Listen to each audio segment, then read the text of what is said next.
दोस्तों, आज की कहानी है छोटी बहू की इच्छा का क्या करे। दोस्तों, कहानी शुरू करने से पहले अगर आपने हमारे चैनल को सब्सक्राइब नहीं किया है तो सब्सक्राइब कर लीजिए ताकि आपके पास पहुंचे हर नया वीडियो। यार, ये दो प्रोग्राम साथ रख पापा जी ने परेशान कर दिया है।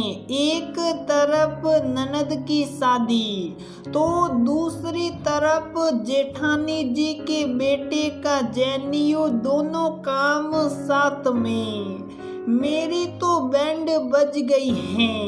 प्रज्ञा अपने पैरों में तेल लगाते हुए पति आशीष को सुना रही, लाओ थक गई हो तो तेल मैं लगा देता हूँ। लॉकडाउन की वजह से दोनों कार्यक्रम डिले हो गए। स्वाति बोली, 20 मेहमानों के साथ कैसे शादी होगी?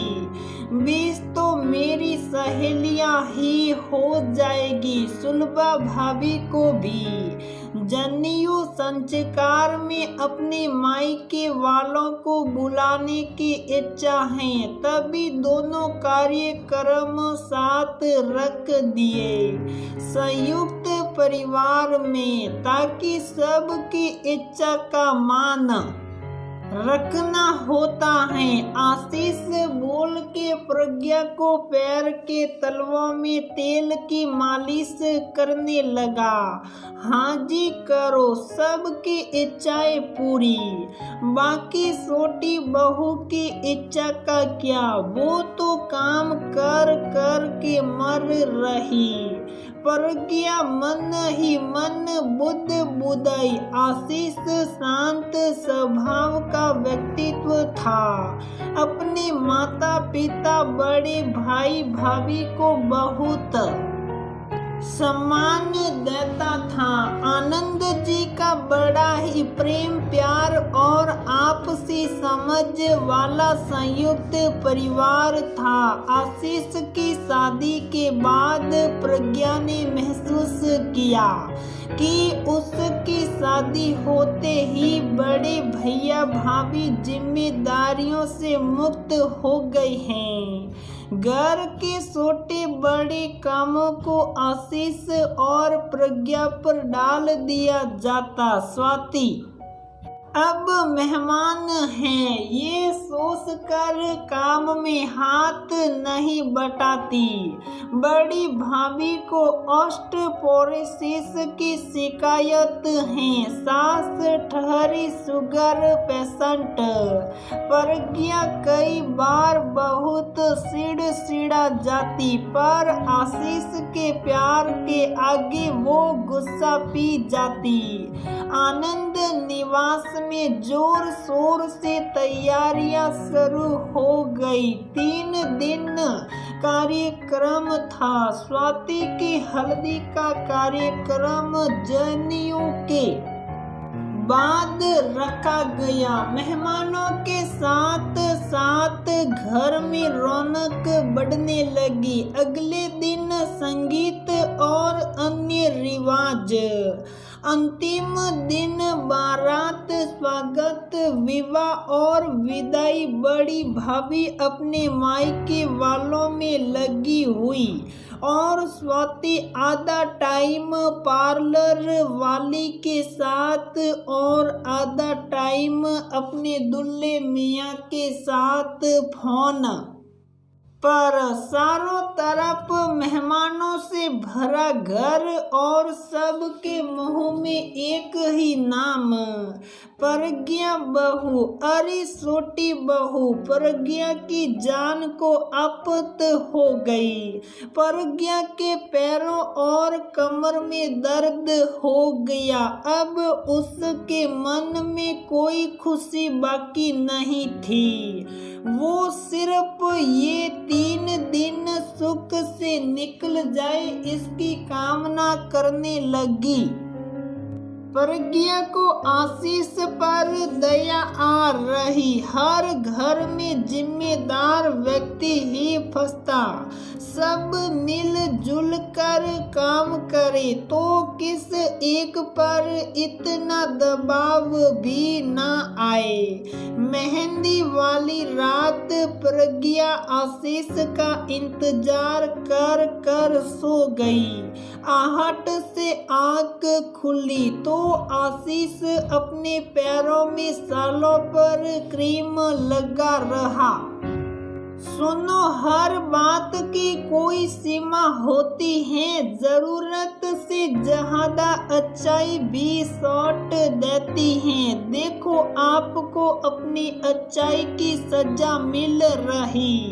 प्रज्ञा के आंसू पति के सालों पर गिरने लगे। कल मेरी लाडो दुल्हन बनकर विदा हो जाएगी। बस कल कल और काम है, फिर तो आराम ही आराम करना है। आशीष ने तसल्ली दी। हम मियाँ बीवी के नसीब में आराम कहाँ। प्रज्ञा ने कमरे की लाइट बंद कर दी। अगले दिन सुबह प्रज्ञा कुछ सोच कर उठी। उसने आशीष के पैरों में हल्दी का लेप लगा दिया और पलंग से ना उठने की कसम दे दी। अपने हाथों में मेहंदी लगा ली। अरे बहू, शादी वाले दिन कौन मेहंदी लगाता है? कितने काम पड़े हैं। सास सिलाई। आशीष कहाँ है? बाहर फूल माला वाला आया है बारातियों के स्वागत की तैयारी देखने।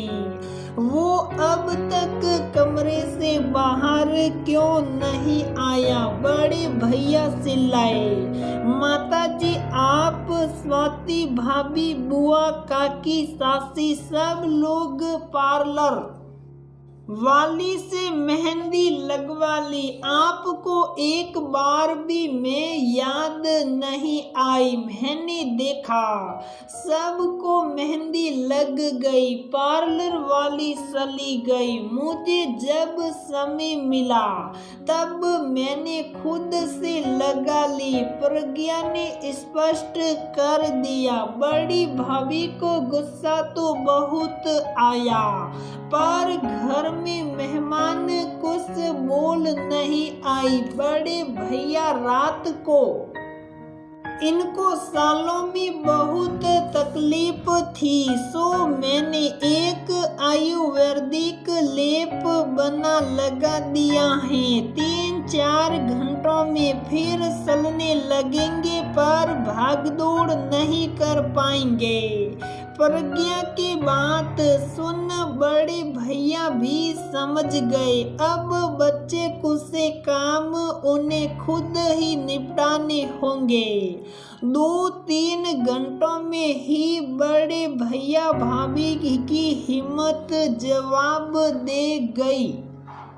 दोनों आशीष प्रज्ञा के कमरे में आ गए। भाई, अब बस करो, हल्दी मेहंदी का नाटक खत्म करो।